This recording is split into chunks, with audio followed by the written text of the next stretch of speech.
Welcome back to Arise 360. My name is Kachi Ofia, and right now we're delving into my first conversation today. Now, this story written and directed by Bibi Sasore, it's going to be good, produced by Edewor. Breath of Life portrays the story of a former clergyman who loses everything he holds dear, including his faith, and goes on a journey of self-transformation when his life is taken over by his Christian houseboy. Now, Prime Video's Breath of Life, scheduled for premiere today, has been described as a necessary shift from the norm. We'll talk about this much later, but this was the closing night film at the Africa International Film Festival, AFRIF, this year, and we talked about it just a little bit, but now we're here to expand on that conversation. I mean, some people will say this is a period piece that exposes the depths of human emotions and expressions, but I would like to know what you think, okay? Before we introduce my guest on the show today, let's quickly take a look at the trailer. Because I'm happy. This is the story about a man who lost everything. By the time I would come to know Mr. Timmy, he was an old man. I'm here for the job. Move your things into that room at the end of the hall. Thank you so much, sir. Don't be afraid of him. He doesn't bite. He's too much salt! Maybe there's something I'm not doing right. How dare you! I don't know why he gets upset all the time. Whatever you do not talk about family. Elijah has dedicated his life to you. Why won't you help him? Take me outside now. Okay, sir. Go to this boy! I never knew his family, but I didn't think you needed to know someone's pain to share it.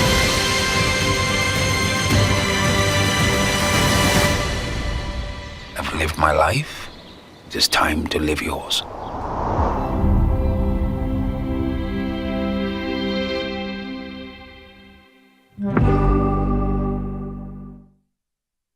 Now, as you can tell, this is one for the books. It features an impressive cast, including Wale Ojo, Sam Dede, Genevieve Ume, Ademola Adedoyin, Chimezie Imo, Bimbo Manuel, Tina Umba, amongst a whole other cast of fantastic actors and actresses.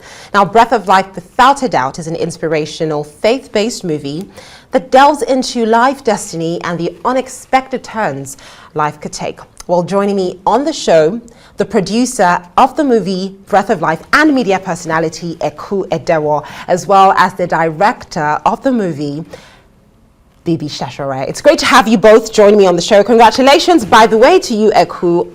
Correct me if I'm wrong, will this be your producer debut? Is this your first time producing a full feature film? No, I mean, I wish I was this talented that this would be the first movie that I ever produced. But no, I've actually been working in production since 2008. And this is, I think, this would be my fifth film I've worked on. But I would say, yeah, this is definitely my first film where I was producing entirely independently on my own without co-producers. A feature film. I've produced many commercials as well before independently, and typically I'm working with other producers, but this is the first, I guess, film of this size that I've produced independently, yeah. Okay, so your first independent production then. Congratulations again, because I do think that's a pretty big deal. While I was at AFRIF, and I'm so happy that we get to have this conversation, Bibi Sasore, also, thank you so much for joining me on the show. It's great to have you join us for this one. Thank you for having me. Absolutely. Exciting to be here. Now, during AFRIF this year, I had a short conversation with Wale Ojo about Breath of Life, and I could sense the enthusiasm and I could sense the interest that he had. So we talked about the nature of the movie, and there was that conversation around it being a period piece. Now, when you say period piece, it casts most people's mind back to, a certain look to the film, a certain thing to the movie. But I would like you to clarify that description. Is that how you would describe the movie? or would you like to add to that? And Edewor, I'd like you to, pick up with this as the producer of the film. Bibi? No, I think she wanted you to answer it.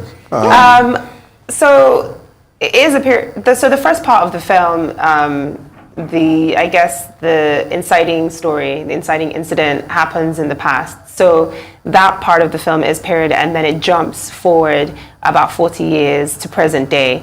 But we did make some stylistic choices, even with the present day, to sort of keep a seamless visual running through the movie, where it didn't feel like such a massive disconnect. And because of, sometimes the limitations of creating a period piece, especially on the budget that we were working with and the accessibility to be able to create an entire world that was the 60s, it was one of the reasons why we shot in Ibadan. We tried not to be as, as incredibly accurate as possible, because that requires a lot of extreme detail, but we did try and keep the world as 60s reminiscent as possible. We did take liberties here and there. I'm sure historians will definitely say, well, that's not entirely accurate, but it was more about the feeling of the film more than anything. And I do think the feeling of the film does sometimes feel like an entirely period piece, but it does actually exist in present day. And one of the things that we never show mobile phones, for example, even though mobile phones do exist in 2003. So it was more of like an expression of a world that we wanted to exist in, even though we shot in Ibadan. It's not set in Ibadan. So we took liberties with a lot of things. Oh, I love that. Bibi Sasore, would you like to jump on that same question as well? Yeah, sure. I mean, I think one of the things that Nollywood sort of, I wouldn't say struggles with, but one of the traps we sort of have is we want things to be sizable and sort of seismic, right? We think that's where the attraction is. That's the divide, the chasm between us and Hollywood is budgets and size and things of that nature. So whether it be our action pieces, even the slapstick comedy, we tried to do these sort of really big sort of set pieces. So we knew we needed some of that, but we needed to do it in a way that was contained, in a way that was, that gave us the ability to do it at the level that we would be proud of. Echo and the team like to call it our really small, big film.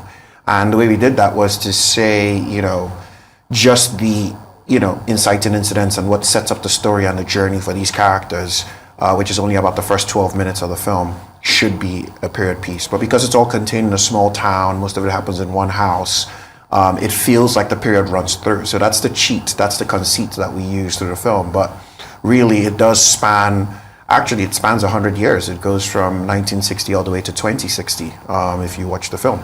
But we are able to sort of contain those things in ways that we can represent visually as accurately as we can in sort of a bit of a fantasy format. It has a little bit of a magical, whimsical realism, like Forrest Gump or Benjamin Button and other Eric Roth things, Big Fish, things that we enjoy. Amazing. Now, Bibi Sasore. Yeah, I mean, there was... Yes, please. I mean, you can wrap up on that one, of course. Sorry, there was one scene. There was one scene that was important that Bibi wanted to be as accurate as possible, and we were talking about this earlier, which was the Princess Alexandra scene. So Princess Alexandra actually had an official visit to the country, and the main character is an exceptional man, and he's a pastor, and Bibi wrote the character in a way that he was so exceptional that he was the pastor that they called to pray with Princess Alexandra. And that was the scene that Bibi insisted he wanted as accurate as possible. So that was a process in itself of finding the right person that was going to play that role, the dress, the costume design team. I think that was probably the most money we spent on a scene that lasted about 6 seconds. So there was some work there where we got to show off a bit. We built 8 sets from scratch, and that was one of the sets. So for people that do like a little bit of history, that's a fun scene to watch. Amazing. Now, Bibi Sasore, as a film director, with a lot of your movies that you have directed and being a part of generally, there's a common thing that I sense with them, which is hope, which is the search for something, no pun intended, but the search for a breath of life almost. And seeing as we're yet to watch the movie, I know it premieres today, but is this an element that you equally put into the direction for this film as well? That's interesting that you say that. I am clearly searching for something myself. I'm glad that hope is the adjective that jumps out to you when you watch these pictures. I think I'm obsessed with purpose and what we're all here for, what the big picture is, what footprint, what element we're going to leave back in this world when we, legacy, things like that. I don't know what form it comes to you in. For some people, that's, nature, religion, deep meditation, affirmation. For me, I just really wonder what human beings sort of cling to in their lowest, what they experience in their highest moments, and what it all means in these journeys that we take. And I think being able to tell sort of a relatable, very simple, very contained story that, we've all experienced love. We've all experienced trying to toast a girl that was not filling you, a guy that you were checking out that didn't check you out, or, a contract that you wanted that didn't go your way. So we've all experienced grief and hope and love and those sort of simple but overwhelming emotions that sort of leave a significant imprint on our lives. And I think that's the stuff that, as a team, as a creative team, we're really sort of passionate about. Those are the moments that we made sure the actors sort of really portrayed. And I think what it does is it leaves you examining yourself and your journey in whatever aspect, whatever way that means in life. And that might be a recurring theme, hope. I think I'm going to steal that from you. I'm going to say, that's what I'm always going for, is hope in my movies, even though I'm not sure it was quite eloquently thought that way to begin. No, honestly speaking, I mean, you are a fantastic screenwriter, director, so that's why for me I was like, okay, when I say Bibi Sasore film, I'm like, okay, what am I looking towards? When I see a Nia Kimalayan film, I'm like, okay, what am I looking at? What am I looking forward to? Or any other producer or director. So I think it's a thing that directors have curated for themselves, which is what makes the film about the direction at the end of the day. But now, Edewor, let's talk about the fact that you've been on both sides of the divide. You've been on the media aspect of it. You've been behind the scenes for a while, like you rightly said. You've seen the production of these films. You've interviewed conversations around film productions and movies that have been released. So is it safe to say that you have seen, movies and you've seen art pieces being created and probably just thought to yourself, okay, well, if I were going to do this, is what I would probably like to put in. So with regard to the creation of this movie, what were some of the things that you felt were necessities to have included in this production that you felt would put together what Nigerians and the world at large, to be honest, needed to see from Breath of Life?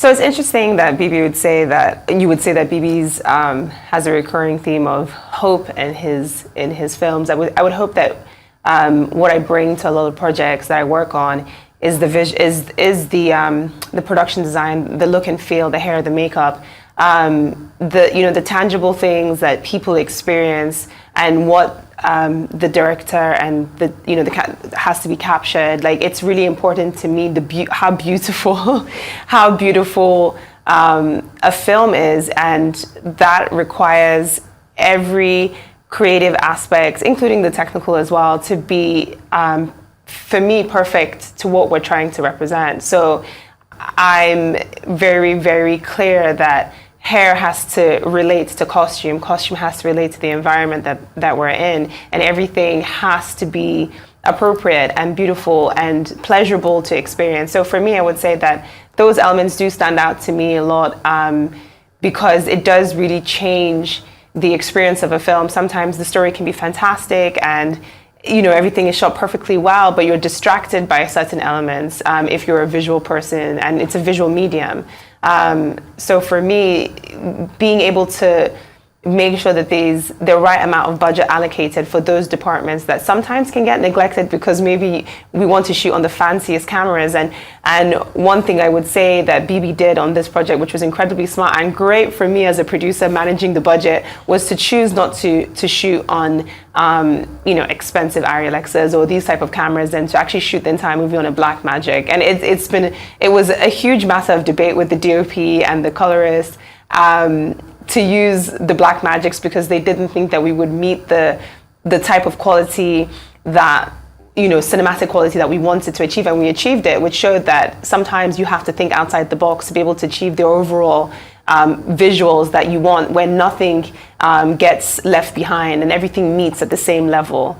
So I do think that is an important thing, is to be able to create a film where every element is considered important and is at a level that it needs to be at. I think another thing that she's not quite giving herself enough credit for is talent acquisition. Yes. She and the executive producer, Darren Adeokunu, one of their secret weapons is they just know how to find talent that doesn't immediately jump out at you, which is why I work with them as producing partners all the time. I mean, Darren used to be singularly that when we started the company, and now we sort of lean on Echo for that. She's able to say, you may not have done a film before, but you have a great eye. And the creative director is an architect, the costume person, and while he's done a couple of films, that's not really his forte. The hair person never really does film. Echo just makes her close down her shop because she's so good at doing hair and come work on this. And our DOP used to be a music video director. And so really to be able to make things of this magnitude, right, you have to sort of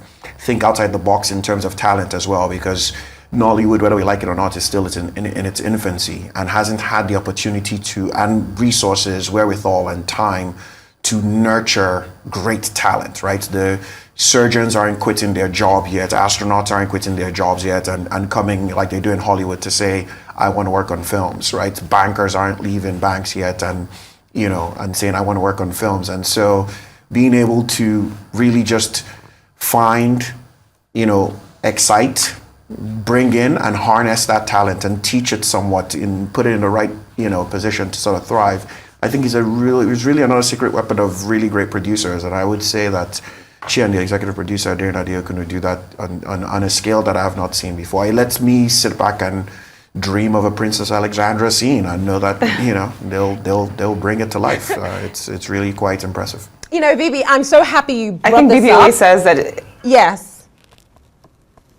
No, please, go So Bibi ahead. always says that if we can afford you, then you shouldn't be working with us. We want to work with people that we can afford. And what he means is he's speaking once again to the talent, because a lot of people run away. They used to run away, and hopefully now that that is changing, where there's more opportunity to be, I guess, compensated in a way that's a bit better than we were before. Is that people that truly have the passion for certain things, they probably, it wasn't a viable enough place for them to be able to express their talents. But I like to find those people, because I know they care about the story, they care about the elements, they care about why this character's shirt is of a certain material, because it reflects the background, as opposed to just putting a shirt on somebody and he's got a shirt, let's roll.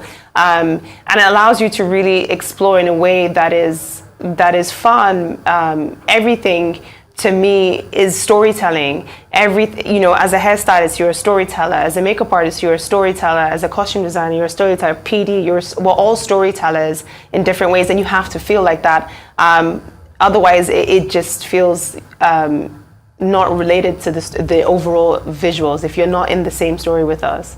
Yeah, I mean, I was going to say that I'm so happy that BD brought up the conversation around talent acquisition, because I thought the cast combination was quite interesting, and there was nothing expected or conventional about it, which means that a lot of thought process went into selecting the people in the movie, from Wale Ojo to Genevieve Ume to Sam Dede and every other person who was part of the project. So Eku, Bibi already started talking about, giving people credit. We might as well just toot some horns a little more. Speak to me about the cast of the movie and what it was like working with them, and just what individual represented for Breath of Life. So all the actors on this project were phenomenal. They all did an amazing job. I was blown away every time they came to set by the amount of work that they had gone away and done on, sort of bringing their characters to life and bringing the characters that Bibi had written, and adding the magic that that it is to be an actor, right? Because they themselves are such amazing instruments, and sometimes what we have written or what we envision is not what they interpret, and that's another exciting journey to see what they do.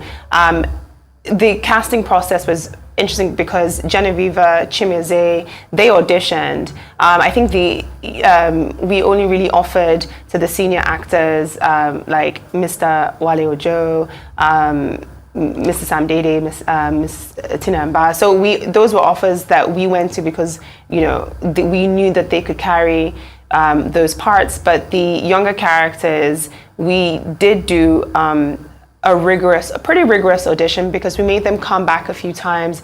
BB had an idea of who he thought Anna was going to be. Genevieve came in there and said, "I'm going to be Anna." She didn't say it with those words, but with her performance, in his mind, he was like, "That's Anna," and I can't believe I didn't see that she was Anna before.